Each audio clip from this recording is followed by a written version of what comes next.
Welcome back to News Jet update. चलिए देखते हैं झारखंड की 25 फटाफट बड़ी खबरों को। इससे पहले आप झारखंड के किस जिले से न्यूज को देख रहे हैं हमें कमेंट बॉक्स में जरूर बताएं। साथ ही डेली अपडेट रहने के लिए आप हमारे चैनल को सब्सक्राइब कर बेल आइकन को दबाना बिल्कुल ना भूलें। पहली बड़ी खबर, जी शिखर सम्मेलन में पीएम मोदी ने विकसित देशों से किया आग्रह, कहा भारत के स्वच्छ ऊर्जा क्षेत्र में करें निवेश।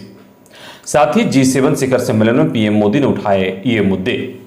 जर्मनी में हो रहे जी शिखर सम्मेलन में भारत को विशेष आमंत्रण के तहत बुलाया गया है। मोदी ने अपने वक्तव्य में यूक्रेन रूस युद्ध की वजह से ऊर्जा की कीमतों में हो रही वृद्धि और इससे गरीब परिवार पर पड़ने वाले असर का मुद्दा भी उठाया। इस मंच से पीएम मोदी ने इस तर्क को साफ तौर पर खारिज किया कि गरीब देश पर्यावरण को अधिक नुकसान पहुंचाते हैं। उन्होंने कहा कि भारत में विश्व की 17% आबादी रहती है, लेकिन वैश्विक कार्बन इमिशन में हमारा योगदान सिर्फ 5% है। इसका मूल कारण हमारी जीवन शैली है, जो प्रकृति के साथ सह अस्तित्व के सिद्धांत पर आधारित है। अमेरिकी राष्ट्रपति जो बाइडेन, ब्रिटेन के पीएम बोरिस जॉनसन, फ्रांस के राष्ट्रपति इमानुएल मैक्रां जैसे दिग्गज नेताओं के समक्ष पीएम मोदी ने कहा, यह तो आप सभी मानेंगे कि ऊर्जा पर अमीरों का प्रिविलेज नहीं होना चाहिए, एक गरीब परिवार का भी ऊर्जा पर बराबर का हक है। अगली बड़ी खबर, दिल्ली में अमित शाह से मिले मुख्यमंत्री हेमंत सोरेन, मल्लिकार्जुन खड़गे से भी की मुलाकात। मुख्यमंत्री हेमंत सोरेन दिल्ली में है। उन्होंने दिल्ली में गृह मंत्री अमित शाह से मुलाकात की। इस मुलाकात को शिष्टाचार मुलाकात बताया जा रहा है। इससे पहले कांग्रेस के वरिष्ठ नेता मल्लिकार्जुन खड़गे से भी उनके आवास पर जाकर मुख्यमंत्री ने मुलाकात की।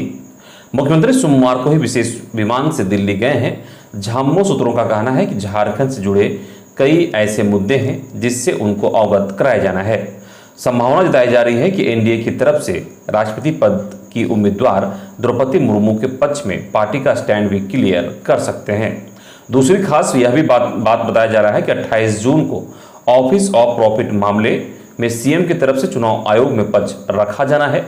फरवरी माह में भाजपा के एक प्रतिनिधिमंडल ने राज्यपाल रमेश बैस से मुलाकात कर सीएम पर ऑफिस ऑफ प्रॉफिट के उल्लंघन का आरोप लगाते हुए सदस्यता समाप्त करने की मांग की थी। अगली बड़ी खबर, राज्य में बढ़ने लगा कोरोना संक्रमण का रफ्तार। राज्य में पिछले 24 घंटे में मिले 32 नए मरीज, वहीं 7 मरीज स्वस्थ हुए हैं। राज्य में अब कुल संक्रमितों का आंकड़ा 257 पहुंच चुकी है, जिनमें बोकारो में पिछले 24 घंटे में 1 मरीज मिले हैं, देवघर में 6, पूर्वी सिंहभूम में 5, गुमला में 1, हजारीबाग में 1, खूंटी में 1, कोडरमा में 1, पलामू में 3 और रांची में 13 सक्रिय मरीज पिछले 24 घंटे के दौरान मिले हैं। वहीं बोकारो से 3, देवघर से 1, कोडरमा से 3 मरीज स्वस्थ भी हुए हैं।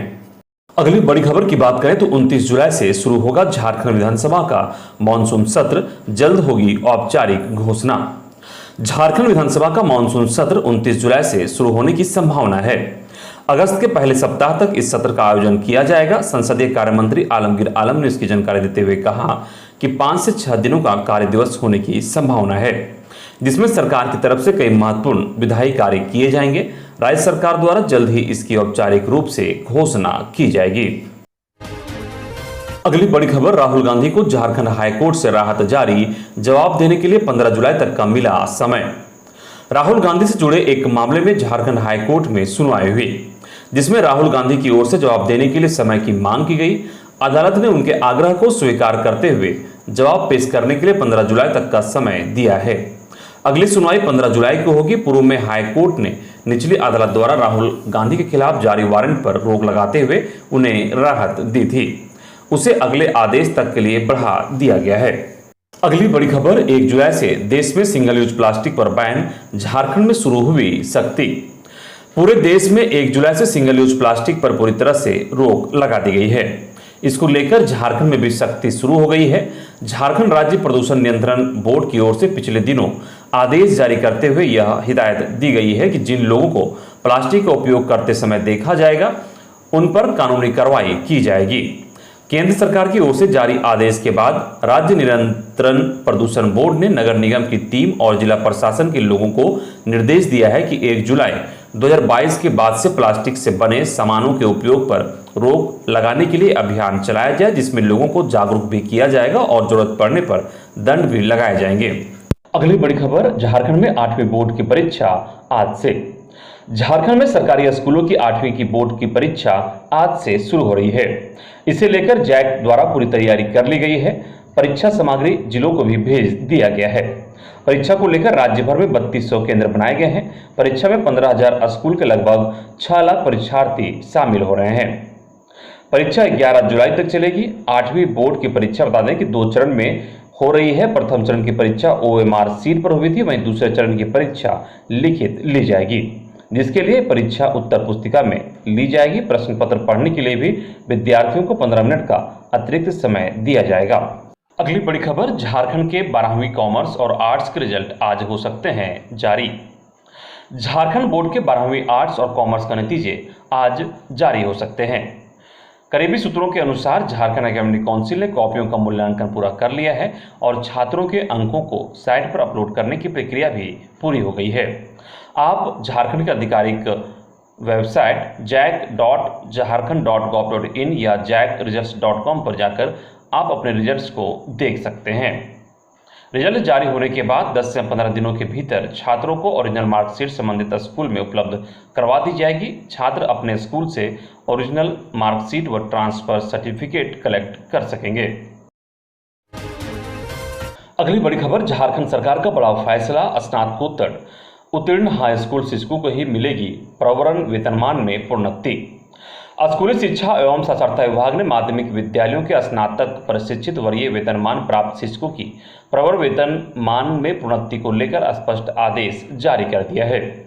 इसके तहत 24 वर्ष संतोषप्रद सेवा करने वाले तथा स्नातकोत्तर उत्तीर्ण शिक्षकों को ही इस वेतनमान में प्रोन्नति मिलेगी। स्पष्ट आदेश नहीं होने के कारण शिक्षकों के इस वेतनमान में प्रोन्नति का मामला काफी समय से लंबित था। अब इनकी प्रोन्नति का रास्ता साफ हो गया है।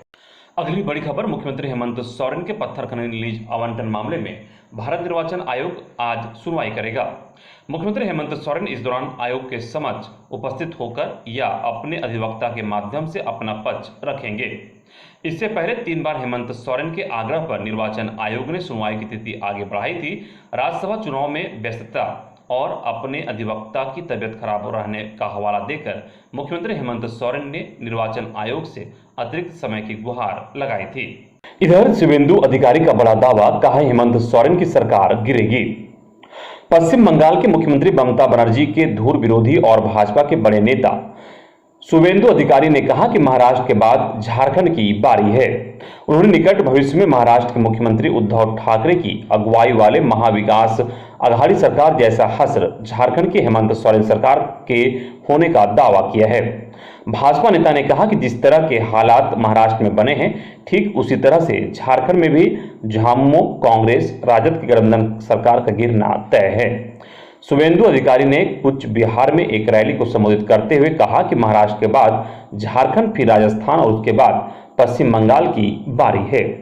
अगली खबर, बिना टोल प्लाजा के हाईवे पर दौड़ा सकेंगे गाड़ी, सरकार लेकर आ रही ये नया सिस्टम। इसके तहत अब ANPR यानी कि automatic number plate reader system लागू होने वाला है, जिसके तहत केंद्रीय सड़क परिवहन मंत्रालय ने एक नया कॉन्सेप्ट तैयार किया है। इसका सबसे बड़ा फायदा यह होगा कि व्हीकल के ऑनर को उतने ही रुपये देने होंगे जितना वह हाईवे पर चला है। मौजूदा वक्त में हाईवे पर ट्रैवल करते समय पर गाड़ी में लगे फास्टैग से रुपये कटते हैं, लेकिन नई तकनीक लागू होने के बाद आपके गाड़ी के नंबर प्लेट को स्कैन किया जाएगा और रुपये फास्टैग से कटेगा। माना जा रहा है कि इसमें किलोमीटर के हिसाब से लोगों को पैसे देने होंगे। जानकारी के मुताबिक अभी टोल पर एक साथ पैसे लिए जाते थे, लेकिन नए सिस्टम में आप हाईवे पर जितनी गाड़ी चलाएंगे आपको उसी हिसाब से रुपये देने होंगे। अगली बड़ी खबर, जयराम महतो ने सरायकेला में की अहम बैठक, खतियान आंदोलन को तेज करने का आह्वान। सरायकेला खरसावां जिले के गम्हरिया प्रखंड के विजय गांव स्थित बाबाराम आश्रम में सोमवार को पूर्व मुखिया फॉरमैन सोरेन की अध्यक्षता में झारखंडी भाषा खतियान संघर्ष समिति की जिला स्तरीय बैठक में मुख्य संयोजक जयराम महतो ने समिति को मजबूत बनाने व आंदोलन को तेज करने पर रणनीति बनाई। कहा, खतियान के बिना झारखंड की पहचान मिट जाएगी, इसलिए अपने हक व अधिकार के लिए एक और उलगुलान की आवश्यकता है। समिति की बैठक में जयराम महतो ने कहा कि आज राज्य के पढ़े लिखे युवाओं को हक पर दूसरों द्वारा कब्जा किया जा रहा है। बैठक में झारखंडी भाषा खाद्यान्न संघर्ष समिति को मजबूत बनाने के लिए प्रखंडवार संयोजक मंडली का गठन किया गया। अगली खबर, अमित शाह को भेजी रांची हिंसा की रिपोर्ट, अब सीआईडी ने शुरू की जांच, अब तक 48 एफआईआर। रांची के मेन रोड में 10 जून को जुम्मे की नमाज के बाद भड़की हिंसा, उपद्रव, पत्थरबाजी व गोलीबारी की घटना के बाद पुलिस ने बड़े पैमाने पर प्रशासनिक कार्रवाई की है। इस घटना में अलग अलग तिथियों में विभिन्न थानों में कुल 48 प्राथमिकी दर्ज की गई हैं।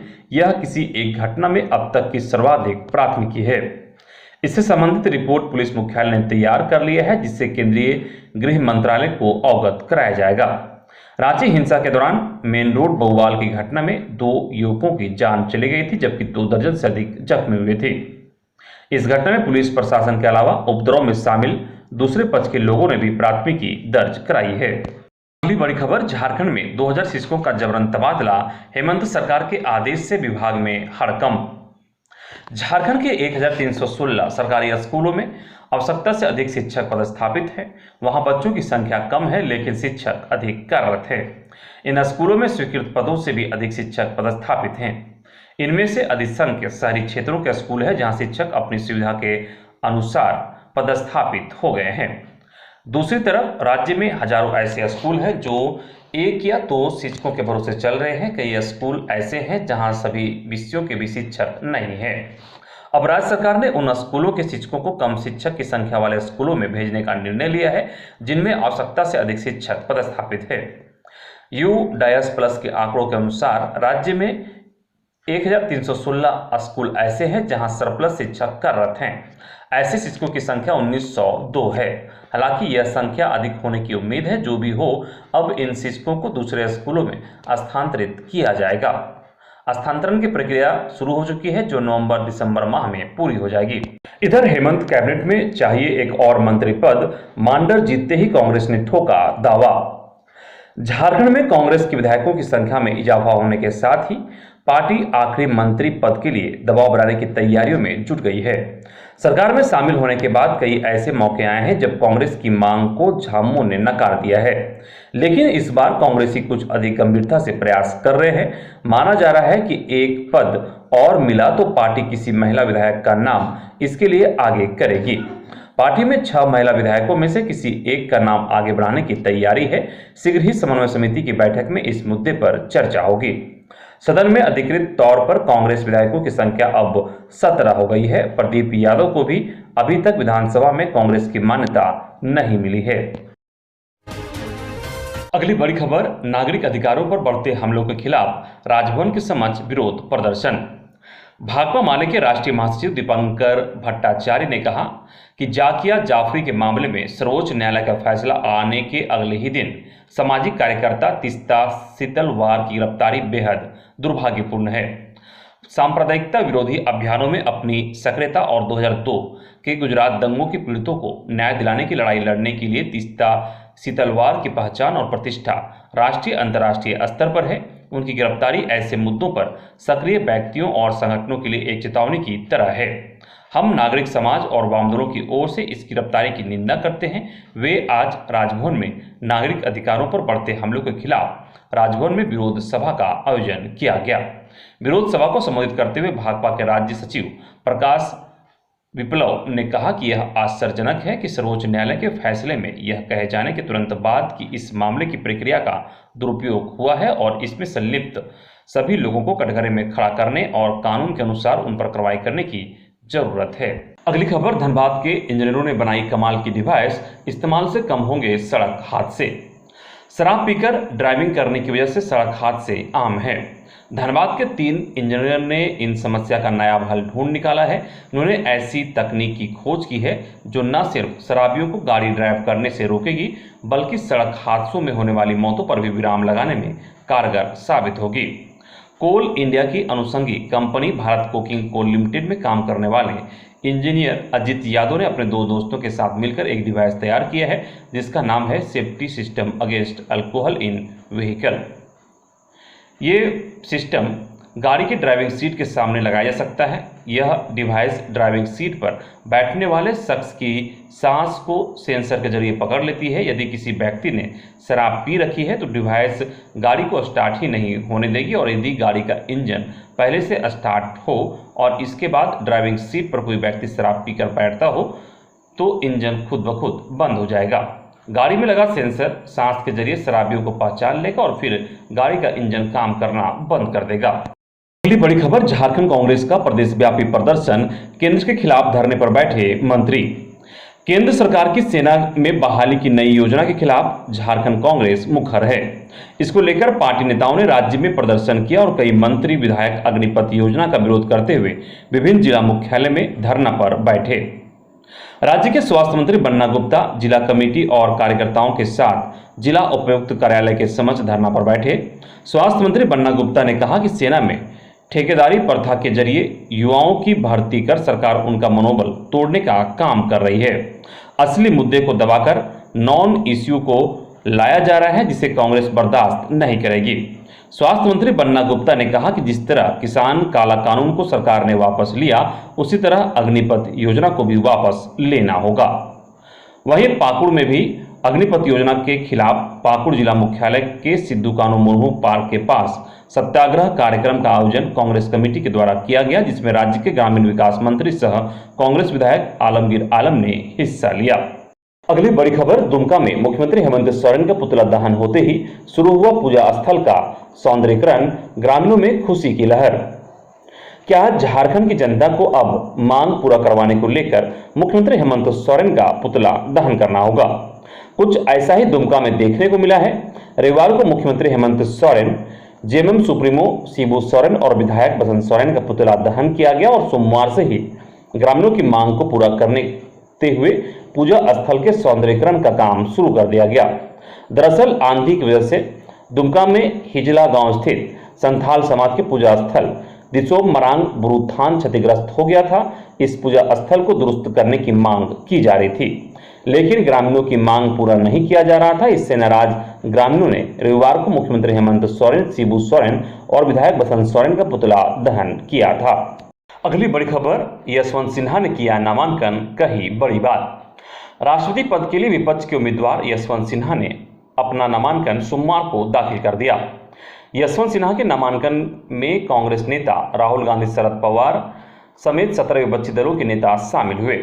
सिन्हा के नामांकन में राहुल गांधी, शरद पवार, अखिलेश यादव, जयंत चौधरी, मल्लिकार्जुन खड़गे, सीताराम येचूरी, तेलंगाना राष्ट्र समिति के कार्यकारी अध्यक्ष और तेलंगाना के मंत्री KT रामाराव, सांसद नामा नागेश्वर राव, रंजीत रेड्डी, सुरेश रेड्डी, बीबी पाटिल, वेंकटेश नेता और प्रभाकर रेड्डी भी मौजूद रहे।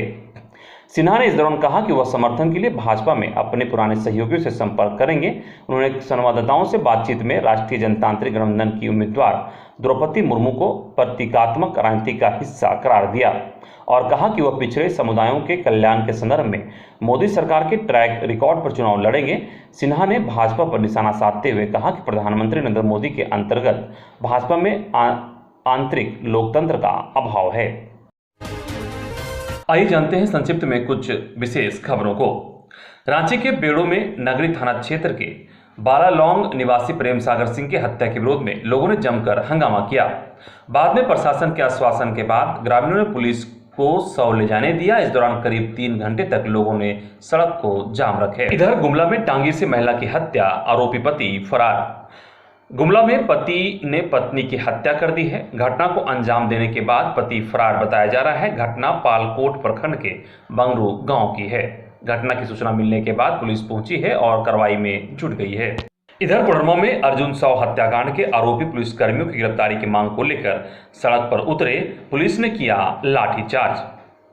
ग्रामीणों को शांत कराने पहुंची पुलिस के साथ भी जमकर नोकझोंक हुई। इसके बाद पुलिस को लाठीचार्ज करना पड़ा। इधर हजारीबाग पुलिस ने 60 लाख का ब्राउन शुगर किया बरामद, 2 तस्कर गिरफ्तार। चौंकाने वाली बात यह है कि तस्करी के लिए ब्राउन शुगर चतरा में ही बनाया जा रहा है। हजारीबाग पुलिस को गुप्त सूचना मिली थी, इसके आधार पर यह कार्रवाई हुई है। गुप्त सूचना मिली थी कि चतरा की ओर से लाल रंग की एक स्विफ्ट कार नशीले पदार्थ को लेकर आ रही है। सूचना पर कार्रवाई करते हुए चतरा हजारीबाग मुख्य सड़क के पास चेकिंग लगाई गई। इस दौरान स्विफ्ट कार से कुछ लोग उतरकर भागने लगे। फिर पुलिस ने खदेड़कर 2 लोगों को पकड़ा है। दोनों व्यक्तियों को गिरफ्तार कर लिया गया है, जिसमें एक का नाम रविकांत उर्फ शक्ति है जो गिद्धौर चतरा जिला का निवासी है। वहीं दूसरा राहुल कुमार है जो कल्लू चौक मस्जिद के पास का निवासी बताया जा रहा है। गिरफ्तार आरोपियों के पास से पूछताछ की जा रही है कि ब्राउन शुगर कैसे और किसके पास सप्लाई की जा रही थी। जानकारी मिली कि चतरा में ही ब्राउन शुगर बनाया जा रहा है। ऐसे में अब यह नशीली पदार्थों का गढ़ सा बनता जा रहा है। अगली खबर, देवघर के बाबा बैद्यनाथ धाम में भक्तों की भीड़ सोमवार को उमड़ पड़ी, जहां पूजा करने और शीघ्र दर्शनम को लेकर अफरा तफरी का माहौल बना रहा, जिसके बाद अतिरिक्त पुलिस बल लगाया गया। श्रावणी मेला के इतने नजदीक होने के बाद भी मंदिर में व्यवस्था दुरुस्त नहीं होने पर सवाल उठ रहे हैं। हालांकि प्रशासन ने इसे लेकर सफाई दी है। इधर लोहरदगा में रफ्तार ने 2 छात्रों की जान ले ली। यह घटना लोहरदगा शहरी क्षेत्र के पतरा टोली का बताया जा रहा है। दोनों छात्र कुड्डू थाना क्षेत्र के सुतुर गांव के रहने वाले थे। सूचना मिलने के बाद पुलिस कार्रवाई में जुट गई है। बताया जा रहा है कि परीक्षा देकर ये दोनों छात्र लौट रहे थे। इसी दौरान ट्रक के द्वारा कुचल दिए गए। मौके पर ही दोनों की मौत हो गई। मृत छात्रों की पहचान लोहरदगा जिले के कुड्डू थाना क्षेत्र के सुतुर गांव निवासी इम्तियाज खान के पुत्र साहिल खान और मुमताज अंसारी के पुत्र आबिद अंसारी 11वीं की परीक्षा लिखने के लिए लोहरदगा शहरी क्षेत्र के उर्सलैन कॉन्वेंट बालिका उच्च विद्यालय स्थित परीक्षा केंद्र में आए हुए थे। इधर झारखंड के लातेहार में नक्सली संगठन जेजेएमपी ने प्रेमी युगल की शादी कराई है। अलग अलग जाति का होने के कारण परिवार शादी को राजी नहीं था। ऐसे में इन्होंने नक्सल संगठन से शादी कराने का आग्रह किया। इसके बाद पूरे रीति रिवाज से बता कला के जंगल में रात में इनकी शादी कराई गई। इस दौरान पुरोहित ने ग्रामीण की मौजूदगी में विवाह कराया। शादी के मौके पर आई ग्रामीण महिलाओं ने शादी की सभी रस्में निभाई। इधर पलामू के सिमरिया जंगल में मिली लाश, 2 दिनों से लापता था ग्रामीण। गर्दन पर धारदार हथियार से वार का निशान।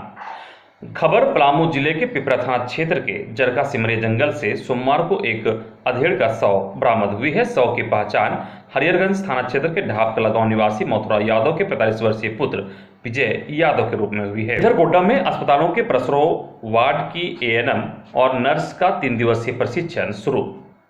सदर अस्पताल गोड्डा के ऊपरी मंजिल स्थित सिजेरियन ऑपरेशन थिएटर के बगल वाले कमरे में एनएचएम की ओर से 3 दिवसीय प्रशिक्षण शिविर का आगाज हो गया है। अस्पताल प्रबंधन की ओर से इस महत्वपूर्ण एवं प्रशिक्षण को पूरी तरह से सहयोग प्रदान किया जा रहा है। अस्पताल प्रबंधन मोनाली राय को स्वयं प्रशिक्षण में प्रशिक्षु एवं शिक्षक को बिठाने के लिए कुर्सी मैनेजमेंट को कराते हुए देखा गया। उन्होंने देखा कि अस्पतालों के प्रसव वार्ड की एएनएम एवं नर्स को ट्रेनिंग दिया जा रहा है। इधर पाकुड़ में अखिल भारतीय विद्यार्थी परिषद के जिला संयोजक बम भोला उपाध्याय ने सोमवार को सदर अस्पताल में इलाजरत एक 66 वर्षीय मरीज अल्फा जोदिन शेख के लिए रक्तदान किया। मरीज के परिजनों एवं लाइफ सर्विसेज संगठन के कार्यकर्ता बानी शेख ने बम भोला उपाध्याय से संपर्क कर मदद मांगी थी। बम भोला उपाध्याय ने बताया कि बानीज और मरीज के परिजन ओ पॉजिटिव ब्लड की तलाश कर रहे थे। बम भोला उपाध्याय ने ब्लड बैंक पहुंचकर रक्तदान किया। वहीं जिला संयोजक बम भोला उपाध्याय ने बताया कि विद्यार्थी परिषद हमेशा रक्तदान के लिए आगे रहते हैं।